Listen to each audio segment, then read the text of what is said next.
I was fortunate enough, I've been doing online news for about as long as there's been online news, since about 2 years after the Netscape IPO. And I went from covering cops and courts and school boards to learning how to write HTML back in the early 1990s. I fell in love with the possibilities of the web for news. And from there, I was poached by the New York Times. I worked a dreadful overnight shift for a while, and then I eventually became business editor. And then I was in charge of hard news for the New York Times on the web for a few years.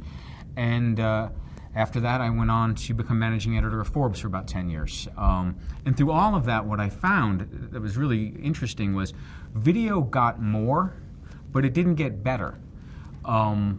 We were seeing it explode as a distribution platform, and there was a lot going on with the creativity and the kinds of stories that were being told. But largely, they were all about play, pause, and stop. They were all influenced by television. It was as if, because television was good enough, we were going to make online video just like television. So even if the videos were really creative and OK Go was running around on treadmills, and what you could do with what was being done with video was still the same, but as they say, but just the pictures got smaller. And so when I met, through the years, unless you spent a fortune creating one-off kinds of experiences, and we did a lot of that, especially before the dot-com crash,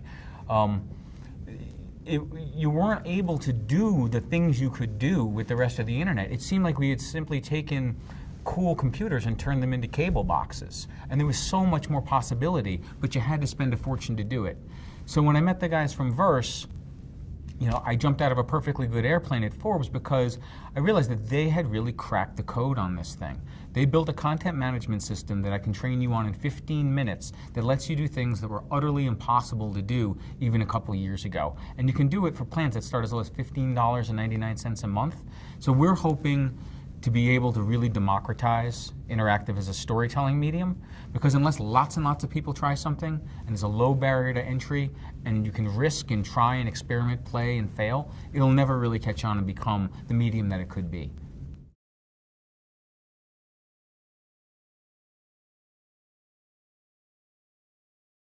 What we're finding is, if you take half the world's population and train them that every time they pick up a piece of personal technology, they have agency, that they can click on things, that they can make choices, and then you give them traditional linear video that doesn't let them do anything aside from play, pause, and stop, is anybody surprised that they leave so quickly? So what's happening is, to make up for that, we keep shrinking the content, and we have a very complex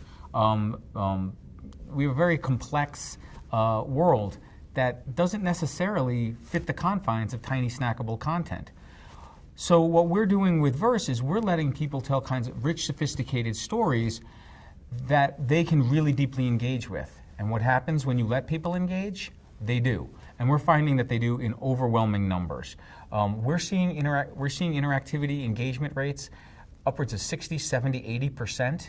With some stories, on average, across all the pieces ever published on Verse, it's 35%. 35% of all the people who have ever clicked on something, on average, have come into a Verse story, have clicked on something. And when they do, it's not rocket science, they watch a lot more video, 50% more on average. So what we're trying to do is simply restore the behaviors that you can have everywhere else online and put them at the heart of the video experience, as opposed to letting video just remain this outlier to all of the things that you like to do.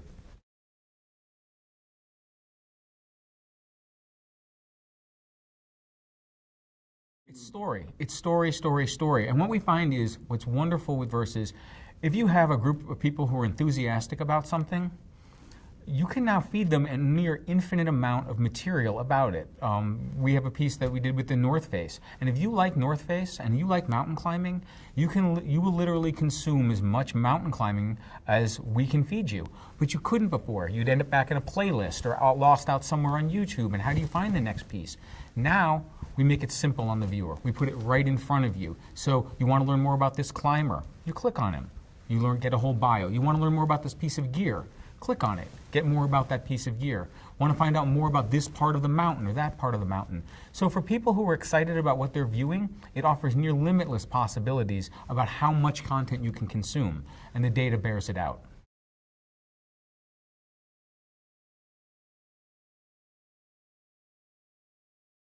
The focus of Verse is to help storytellers and creative people be creative wherever they want, when they want. The Washington Post, for instance, just won a Webby Award the other day while using the Verse tool, and they put it on the Washington Post website. Verse works in any platform. It's embeddable. It's expandable to. It works on mobile. It works on tablets. It works on smartphones. What's important to us is that people are free to do what they want to do with video, and they're not locked into a storytelling medium that has essentially been around since the 1890s. You can do so much more online, so you should be able to do more online, and we empower that.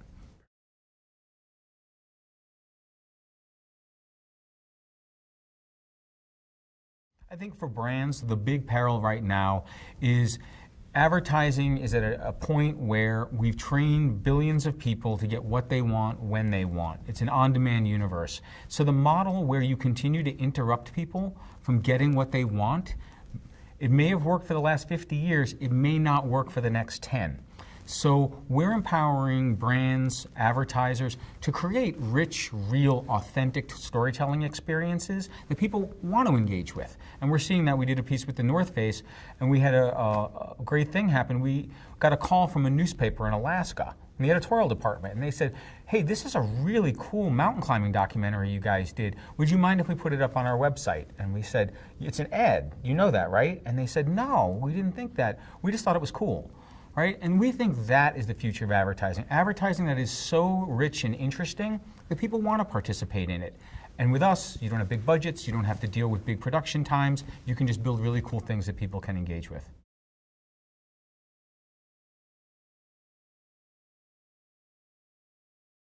I was just up on stage giving a talk here, and once upon a time with broadcast, I got 10 minutes of uninterrupted story before the advertisements start. Nowadays, I'm going 2 minutes before I hit another 15 or 30 seconds of pre-roll, over and over and over again. I'm not sure that long-term is effective advertising. I think there's got to be a better way, and some of it's got to involve just telling better stories and getting people more involved with it.